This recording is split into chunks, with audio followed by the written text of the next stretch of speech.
Are going to have a fabulous time. Now, some of you may have heard of Star Wars. Some of you may have heard of the Green Cross Code. But all of you, hopefully, will have heard of Dave Prowse, who is the man, the legend, who was. And he's here.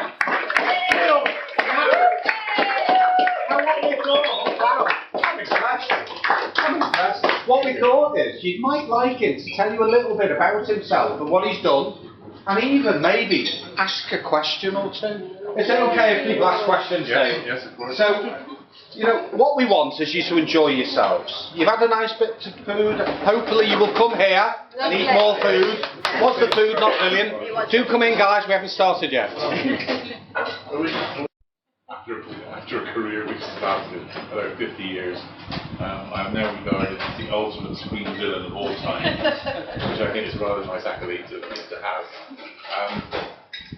But people always come up to me and they say, well, you know, how did it all start? You know, how did this happen? Can you tell us more about what you've done and everything else? And so I've actually written my autobiography, which is called Straight from the Horse's Mouth, which is obviously a play on words. If you say straight from the horse's mouth, it just means that you're telling the truth. And so I call my thing Straight from the Horse's Mouth. It brings in the Star Wars horse. And it's me telling the truth about my career and about my association with Star Wars and all the different movies and TV series that I've been involved in. But the thing is that what most people don't realise, as I said, I've had a fantastic career, but it's covered all sorts of different things.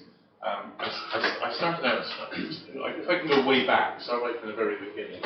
If you go way back, when I was a boy, I was 12, 13 years of age. I was a fantastic sprinter, schoolboy sprinter. I was one of the fastest schoolboy sprinters in the country. And I actually used to train with Mary Bignell, who was Mary Rand, who eventually became Mary Rand. But we used to train together with the athletic clubs in Bristol. But at the age of 13, I was 5'9", and I was, you know, quite very athletic with it, like, you know. And all of a sudden, my left knee started to swell up. And I said to my mother, I said, my knee's all swollen up, I can't straighten it properly, and I can't get the doctor. She said, well, she can see the doctor. I'm going to see the doctor. Didn't bother to take me, like, right, 13 years of age. I went to see the doctor, and the doctor said, well, I think you ought to go and see a specialist. So I went on my own again down to see the specialist, and within like 2 weeks, I was in the TV sanatorium in Bristol. This is just a place called Winford Orthopaedic Hospital, which is just outside of Bristol. And as I said, I was 5'9", and I said and probably weighed about maybe 10 or 11 stone at the time. I went into hospital, and I said, well, you're here because we think you've got suspected tuberculosis on the knee. And would you believe they kept me in hospital for a whole year? I had a whole year in hospital. And I had my leg in what they call a Thomas's splint, which meant I was in bed all the time. I was tied to the end of the bed, and I couldn't move my leg at all. And of course, all my schooling went up to pot, you know, because they only had we had a headmaster and a headmistress out there who had about 4 pupils, and that was all they ever had. And of course, I'd come from the Bristol Grammar School, so my education got mucked up completely. But anyway, they kept me in hospital, would you believe, for a whole year. And at the end of the year, so I was 5'9" when I went in, and when I got out of bed, I was 6'3". I was 6'3", and of course now I had this, but I still had this terrible leg. You see, so they said, well, we're going to put you in a leg brace because we haven't really been able to find out exactly what is wrong with you. So we're going to put you in this leg brace so that you keep your leg immobile. So I kept the leg brace on until I was 15, by which time I went up to 6'5". And then at the age of 15, they said, well, ever so sorry, but there was nothing ever wrong with you in the first instance. It was just that your joints were reacting to your growing. So they said, throw away your leg brace and start doing some exercises, you see. So I thought myself, suggested I went swimming. So I went to the bars a few times and plowed up and down the bars a couple of times, and I hated it. I really, really hated swimming. I didn't like it at all. I was walking home from the bars one day, and I thought I'd do a bit of exercise from my leg. I was walking home. It was quite about a 4 or 5 mile walk, and I was passing a shop and it was a newsagent shop, and there was I looked in the newsagent's window, and there was a health and strength magazine in the window, and on the cover of this magazine there was this big blonde giant of a guy, posing, and he looked absolutely fantastic. And I thought, God, that's fantastic. So I went and bought the magazine. It cost me £6. It was the best 2.5p I've ever spent in my life. I bought the magazine, and there was a guy called Robert Duranton, and he was the Mr. Europe of the time. You see. And from then on, I became absolutely besotted with bodybuilding. And all I ever wanted to do was train and exercise and build myself up. Because I said I had one good leg and one bad leg, and I'd shot up like mad. Anyway, I started to train. I started exercising at home. I was training at home in my bedroom, and training in the kitchen, and training. And then eventually, I got invited to enter local physique competitions in the Bristol area. Didn't do very well. I was in the Mr. West Britain competitions, but I was getting progressively bigger and bigger and bigger. And eventually, in 1960, by which time I was like 25, I got invited to enter the Mr. Universe contest. So I was now 6'7", and I weighed about 17.5 stones. So that shows what you can do when you start training, when you get really serious about it. And so I said I entered the Mr. Universe contest, and I was the tallest and biggest competitor they've ever had, or they had at that stage. And at the end of the I didn't get anywhere. And at the end of the competition, the chief of the judges, a guy called Oscar Heidenstam, came up to me and said, "Davey, so I've got some bad news for you." And I said, "What's that?" He said, "You will never ever win the Mr. Universe contest." I said, "Well, I can't understand why not." I said, "I'm 6'7" now. I'm 17.5 stone. I said, I can obviously get a lot bigger. This was before the drugs came in. I didn't want to go on drugs or anything like this. I said, I can obviously get a lot bigger. He said, "Oh, no, there's nothing wrong with your physique. There's nothing to do with your physique." I said, "Well, what's the problem?" I said, "Why aren't I ever going to win this competition?" He said, "Well, you've got ugly feet." And I said, "Well, I can't do anything about the feet. I can't train the feet, And he said, "Well, I'm terribly sorry." He said, "You've got hammer toes and bunions." And he said, your feet detract from the rest of your physique." And he said, "If it comes to a decision between two physiques of equal standing, the judges will nitpick, and they'll set you back, you see." So I thought, if this is what bodybuilding is all about, I'll pack it in. I'll pack up bodybuilding as such, or at least pack up competitive bodybuilding. And I was getting quite strong at the time, so I thought I'll take up competitive weightlifting. So that was 1960, anyway, the Mr. Universe contest. Anyway, in 1961, I got third place in the British Weightlifting Championships. And in 62, I actually won it. I became the British Heavyweight Weightlifting Champion in 62. And I did the Empire and Commonwealth Games in Perth. I was the British champion out there. We went out took a team of five lifters. We went out to Perth, Australia. And then also in 1962, I did the World Weightlifting Championships in Budapest, which was an interesting experience. And then in 63, I won again. And in 64, I won again. And in 1964, we were all training to go to Tokyo for the Olympic Games. And I was the British Heavyweight Weightlifting Champion again. And I set up a qualifying total. I've been selected for the team. And at the very last minute, just before we were all due to go to Tokyo, the Weightlifting Association rang me up and said, "Terribly sorry, Dave, but we haven't got enough money to send a complete team to Tokyo. And as the heavyweight stands least chance of getting anywhere, you won't be going." Okay? So I thought, now what do I do now? Do I carry on training, or train for another 4 years and hope that I'm going to get selected for the next Olympic Games? I forget where it was, where the next ones were. Or should I turn professional? See if I can make some money out of my physique and my career and my strength, as it were. And so that's what I did. I decided I would pack up anything competitive, or at least I still carried on training, obviously. But I decided then that I would open up my own health studio. And so I started by running all the weight training for the National Sports Centre at Crystal Palace. And then eventually, I was told that there was a gymnasium going begging up at London Bridge. And this gymnasium was owned by a very notorious gangster, by a guy by the name of Freddie Foreman, who actually was away in prison at the time. And he was away with the Cray brothers. So very nice chap, very nice guy. So anyway, I went to see his wife, and his wife gave me all the information about the gymnasium, and it was an old boxing gymnasium. And anyway, I converted it into a proper, a really nice sort of, well, I won't say luxury, but it was a very, very nice weight training gymnasium, and it was at a place called Borough. It was just south of London Bridge, and I had it for about 30 years. It was I trained lots of very, very interesting people there. Had lots of people came to see me, and people used to come from all over the country to train and sort of work out with me at the gym.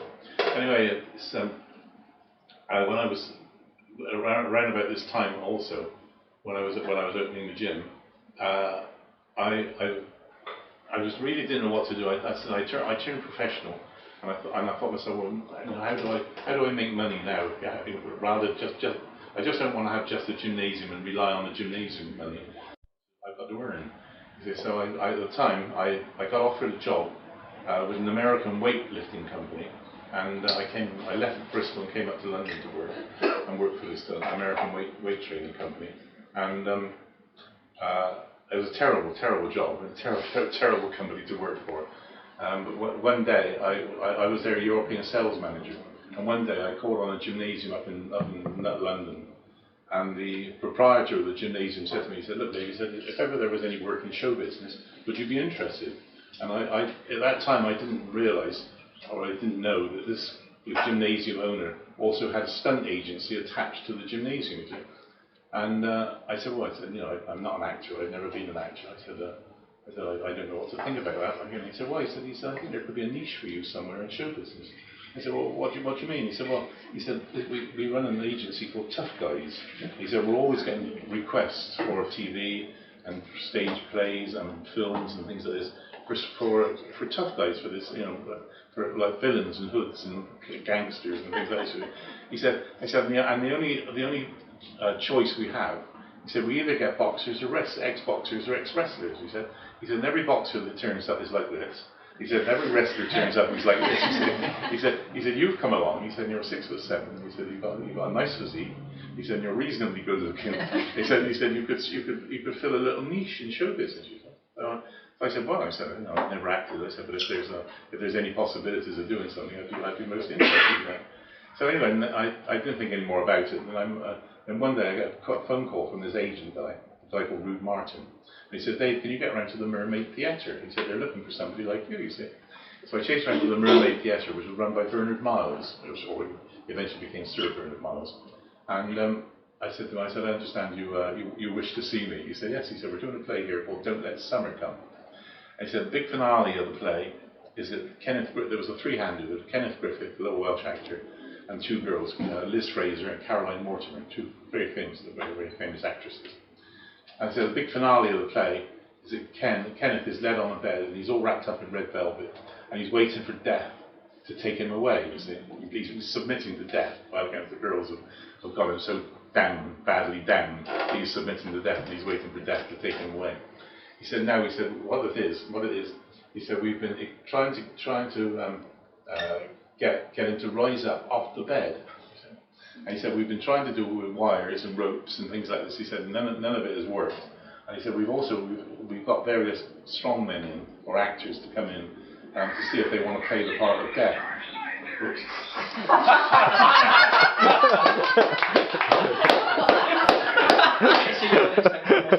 What's strong with this one? So he said, we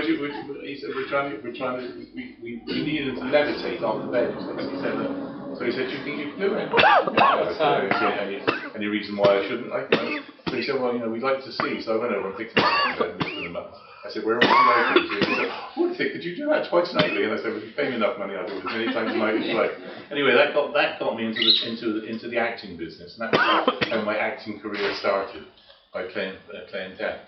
And he said to me, if you take this part on, he said, nobody will ever know that you've done it. He said, because first of all, he said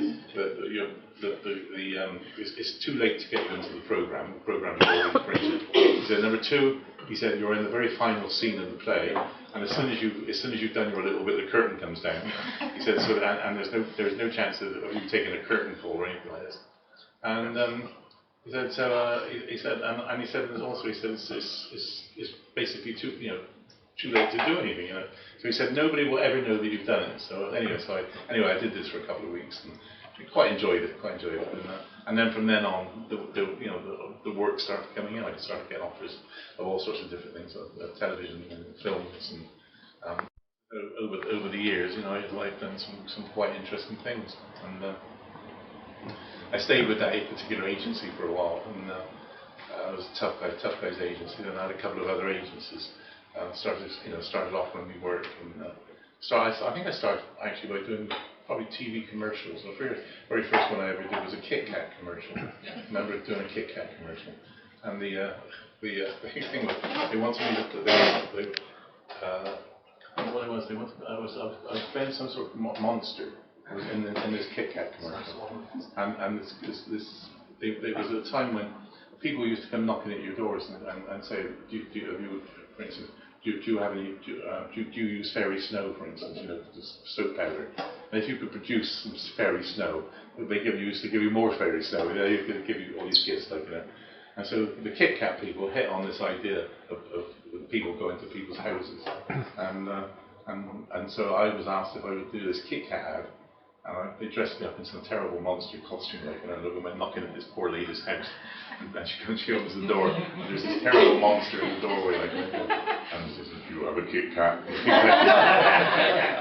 said, "Oh yes, I have actually." And she started pulling these Kit Kats all over the place, but it was a really very, very funny ad. It never ever got to the screen because Kit Kat objected, or all the other advertisers that were doing the same sorts of programs objected to the program, objected to the way the Kit Kat was being used, and so it never ever saw the light of day. But when I phoned the agency up, and I said I'm the man that was in the Kit Kat ad, and they used to burst into laughter, and I said, "What are you laughing about?" And they said, "Oh, it's the funniest ad we've ever seen." But it never ever made the screen. Yeah. And then as I said, I think Jabberwocky, NBC Jabberwocky. Yeah. Well, I was asked to play. I was playing the Black Knight in this thing, and the Black Knight actually eventually gets killed, or supposedly gets killed by the Red Knight. And what the scene they wanted me to do, we were filming down in the West Country somewhere, but we were filming in a quarry which was actually filled with water, and we were filming on the top of the quarry. And what they wanted me to do was I was in full armour, full knight in armour, They wanted me to be on this horse, and they wanted the horse to get away from me and sort of run off. And what happened with this quarry was actually full of water, and I had all this with this steel armour on as well. And the horse, actually, somebody frightened the horse, and the horse bolted with me on it. And I immediately fell back off the horse and fell off the horse, and my foot got stuck in the stirrups, in one of the stirrups.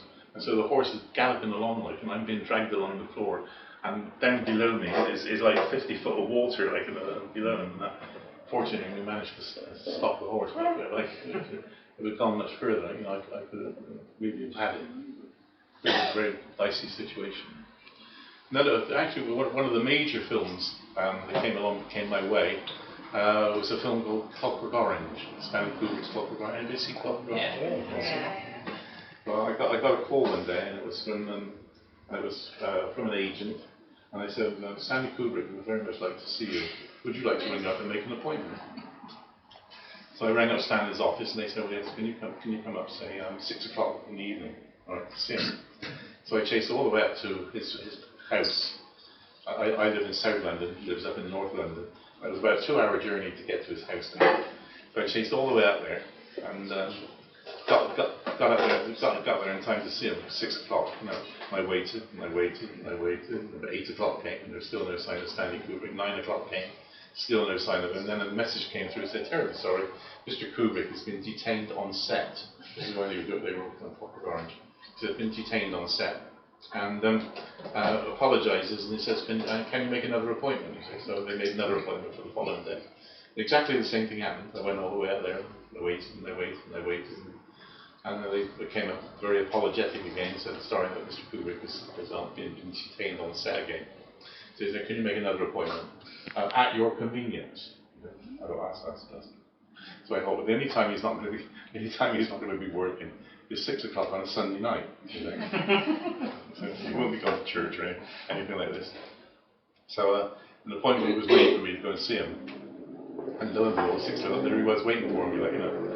And so we have a very, very small chat, like, you know. And he said, well, would you like to read the script? And I knew there was one line. It was like one line, you know. And I read this line, and he said, well, I can tell you're not acting. I said, well, what do you expect me to do with one line? Like that?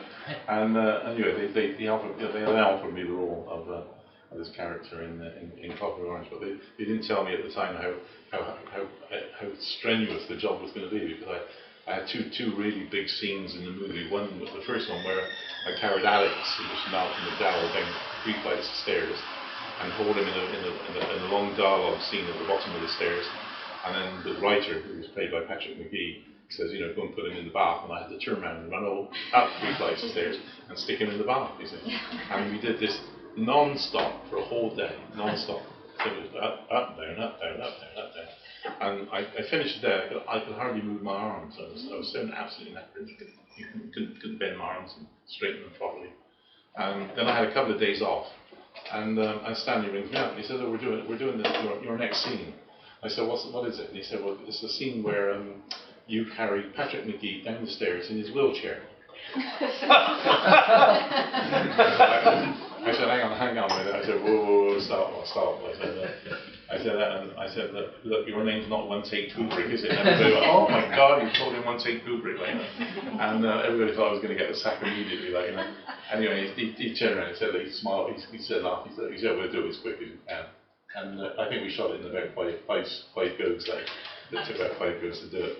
Because I had to put him down, carry him down the stairs, put him down on the floor, wheel him into the table, then go around the table and sit down, and then there was this big dialogue scene between the writer and Malcolm McDowell. It was a movie to do, and it was responsible actually for me getting Star Wars, because years later it came out very briefly in we filmed I think in 1970, but it came out very briefly in 1971. And the film was panned by, well, not panned, but everybody said what a great film it was, but how violent it was and how sexual it was, you see. And so consequently it got X rating, and it had terrible publicity. And Stanley started getting death threats. Everybody started threatening to kill him, you know. And anyway, nobody did, fortunately. And so the next thing was it became a huge success. But in the short period that it was out, George Lucas saw it in Hollywood, and remembered me for 5 years. And I came over to UK in '76, and I get a phone call from the managing director of 20th Century Fox, who was a man called Peter Deal, who I knew quite well. He was a personal friend. He used to come and see me when I had my exercise consultancy in Harrods, and so I knew Peter quite well. And he rang me up one day and he said, I got this guy called George Lucas, who's set himself up in my offices in Soho Square, and he wants to see you. So I said, yeah, only 2 days, I'll come out and see him, like, you know. So I went up to see him, and I got introduced to him, and he took me into a room and showed me all these conceptual drawings all the way around the room, and he said, well, this I'm going to do this film called Star Wars, and showed me all these drawings and all these different scenes and this, and he said, I'd like to offer you one of 2 parts in this movie that I'm doing. I said, what are the 2 parts? He said, well, the first one's a character called Chewbacca. I said, what the hell's Chewbacca? And he said, like a hairy gorilla that goes through the film on the side of the goods. I said, no, I didn't fancy that very much, George, thank you very much.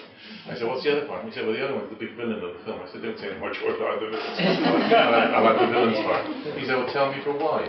And I said, well, if you think back on all the films that you've ever seen where there are good guys and bad guys, you always remember the bad guy. I said, it's very memorable. And he said, Dave, he said, I think you've made a very wise decision. He said, because nobody will ever forget Darth Vader. And here we are 30 odd years later, chasing around the world on the back of Darth. And as I said, Darth is now recognised, which is something I'm very pleased about. Darth is now recognised as being the ultimate screen villain of all time. So it's a very nice accolade to have, and after all these years. Anybody got any questions you want to ask me? There's one question that's dying for us for ages. Have you actually ever met James Earl Jones? Yes, I have. Yeah. James. I didn't. This business of the voice is a question which comes up all the time. I did the voice all the way through Star Wars, learned all the dialogue, delivered all the dialogue all the way through. But I realised that what was happening was I was delivering all the dialogue through the mask. I was speaking through the mask, and obviously it's no good for reproduction purposes. And I used to say to George, what we're going to do at the dialogue I'm saying, because everything I'm saying is obviously the other actors can hear it, but it's no good for reproduction purposes. I used to say, well, don't worry, we're going to the sound studios and re-record all your dialogue at the end of the movie. So at the end of the movie, what happened was that they then really couldn't get all the special effects that they wanted in the UK, so chased back to America. And when they were in America, they then had to make a decision then as to whether whether to get me all the way over from England over to Hollywood just to do half a dozen lines or whatever the case may be, because Darth didn't have all that many lines, or alternatively get themselves a voiceover artist from America, and it was obviously much more economically sound to get a voiceover artist from America. And of course James Earl Jones was a perfect answer. a great voice, and I I've had 30 years before I met him. Actually, it took me a long time. Everybody used to come up to me and say, "Oh, have you met up with James Earl Jones? Because he did all your dialogue for you, didn't he?" I said, "Well, he did all the dialogue. Yeah, he didn't do it for me. He did it for And he came over for he was doing Cat on a Hot Tin Roof in one of the big London theatres, and I found out he was going to be there, and I'd made an arrangement to go and see him. And do you remember when we had the ash cloud? When the ash cloud, the Icelandic ash cloud? Well, what happened was the play finished, and James was waiting for the ash. He couldn't get out of the country. So we made an appointment to go out and see him, and it was like in a couple of days' time. And I thought, oh, this is great. I'm going to meet up with James at last. We've never met. And I've spoken to his son a few times because his son Flynn looks after him and goes round with him everywhere. And anyway, I thought I was going to meet up with him. And next thing I know, the ash cloud goes and cleared. And as soon as the ash cloud cleared, of course, he was on the next plane out of London. So I missed out on that one. And then he came over again only a few months ago to do Driving Miss Daisy, which is the Morgan Freeman film that they did years and years ago. And he was doing it with Vanessa Redgrave. And Vanessa Redgrave, years ago, I used to be her personal trainer. And so what happened then is Flynn, I got a call from James Earl Jones' son, saying, we're in London again, we're doing Driving Miss Daisy. And he said, would you like to come up to the matinee show, the matinee performance? I said, yeah, I'd love to. He said, we've got 2 hours then after the matinee performance for you to come and have a chat with James. So that's what we did. We took my wife with me up to the play. We saw the play, which was a lovely, lovely play. And then we spent 2 hours in the dressing room after, having a great chat with James. And he was really super, really nice guy. But the interesting thing was at the end of it all, as we were parting company, he said, Dave, I'd love to do one of these conventions with you. I said, I'd love you too. So I wish we could do a convention together. I don't think it'll ever happen. But he was really nice, nice guy. Yeah, like him very much. Yeah. Can I ask just want to say I'm extremely nervous. This is Don't be nervous.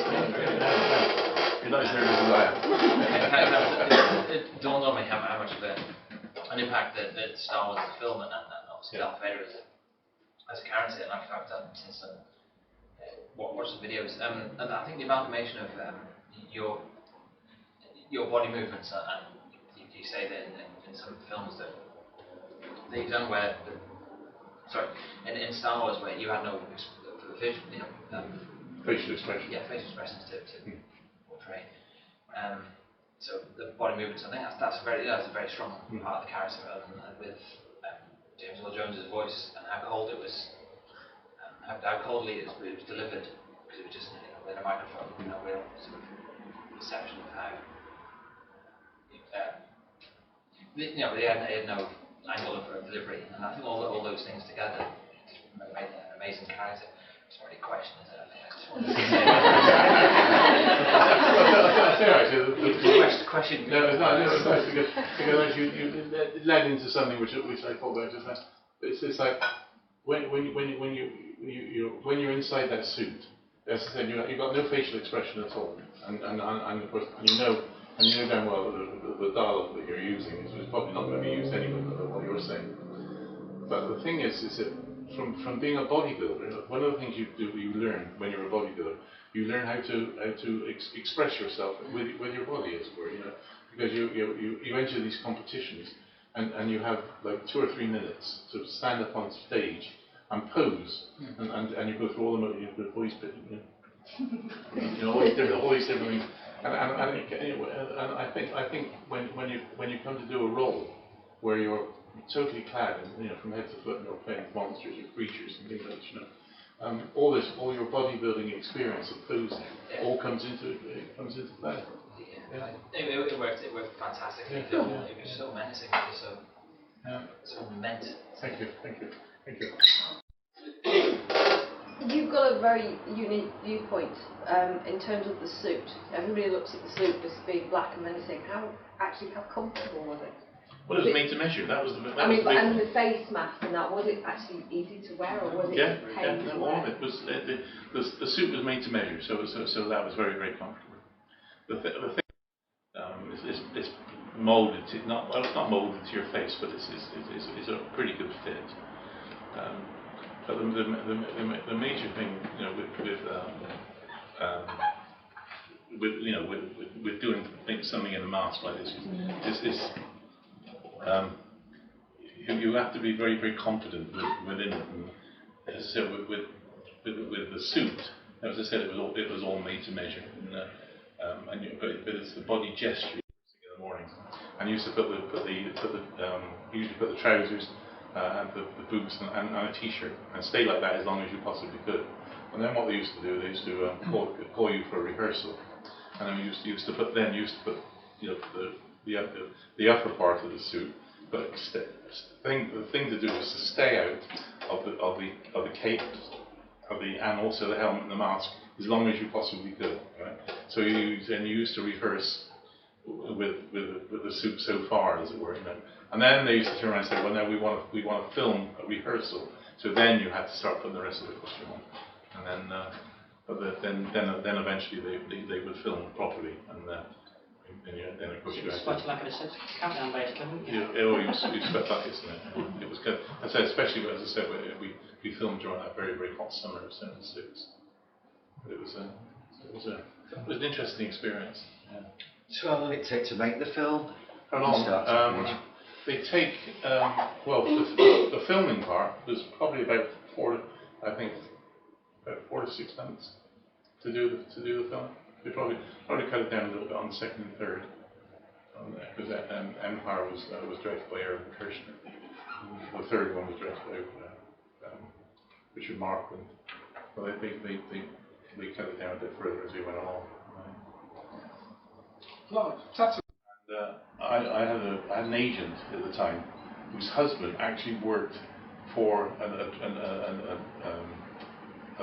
production company, and the production company had got the rights to film a TV commercial for the Central Office of Information.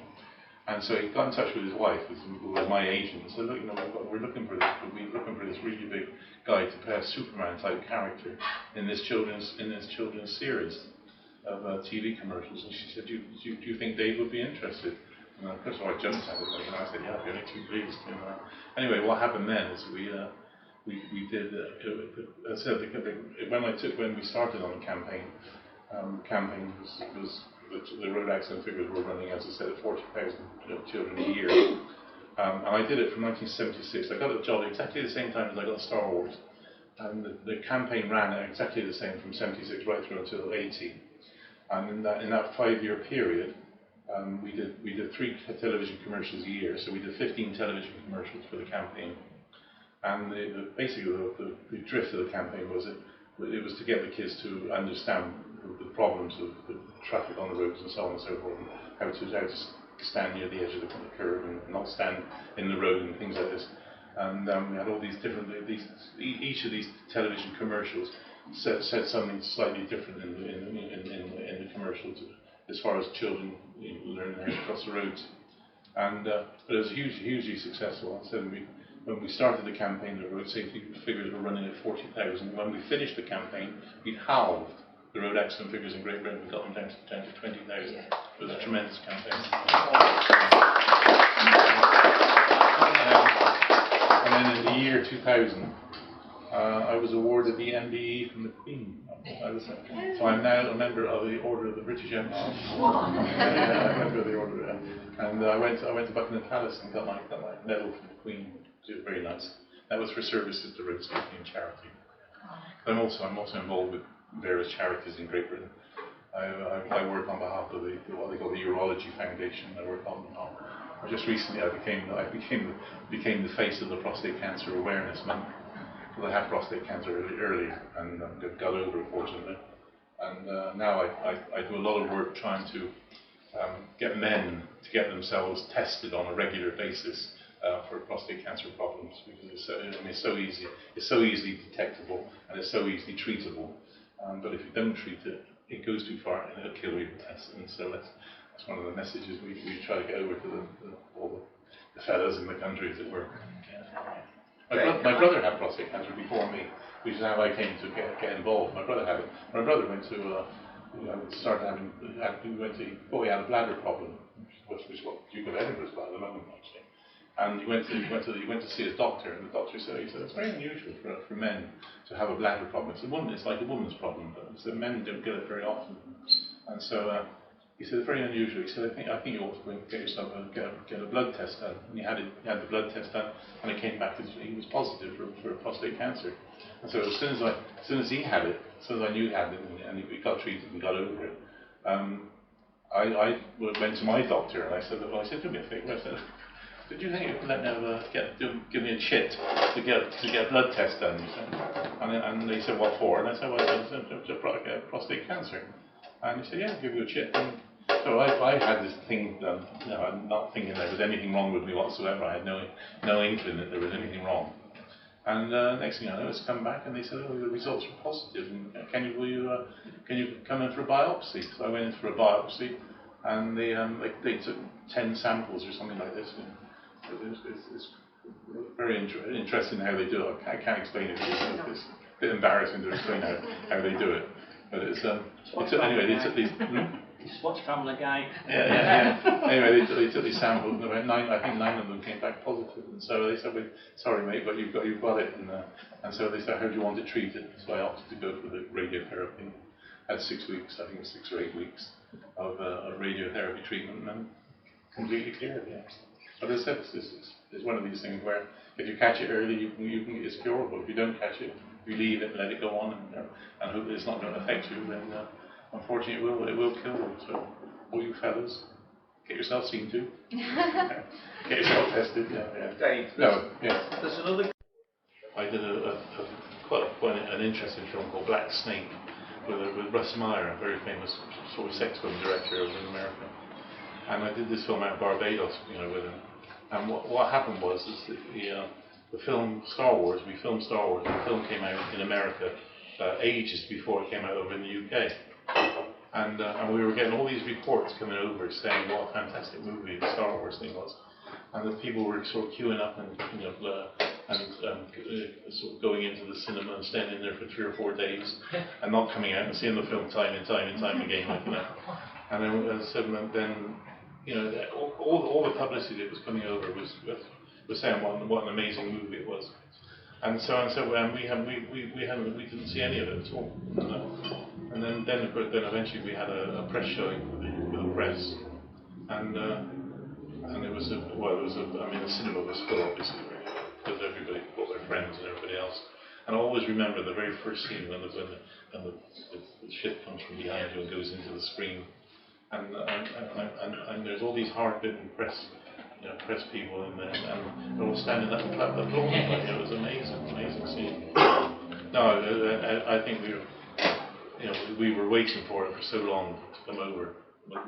Once we got all the publicity coming over from the States, and when we did see it, I think everybody was amazed. I started taking the bike apart And then I got offered this job up in London, which took me away from Bristol, which is where I was living. And so I had all these bits and pieces. I had the bike all down in bits and pieces in the garage, and left home. And so left my mother put all these bits of bike in the shed, you see. So years later, I get a call from her. She said, "Oh, I just had somebody knock at the door, saying did I still have that old rusty motorcycle?" And she said, the one that I said, "Well, it's in bits in the garage, isn't it?" She said, "Yeah, it is actually." So I said, "Well, I think we sell it, get whatever you can for it." And so this guy obviously turns up again and makes her an offer, and she sold it. You see. So I said to her, so she was thrilled to bits. She sold this machine. She sold it for £5. £5, yeah. So a couple of years later, I was doing an appearance in one of these garden summer fetes. And there was the Vincent Owners Club had an exhibition of all the Vincents, the Vincent motorcycle there, and they had the very not a similar model to the one I had. And so I went up to the guys who were looking after it. "Excuse me," I said, "I used to have one of these." I said, "What's it worth?" He said, "16,000."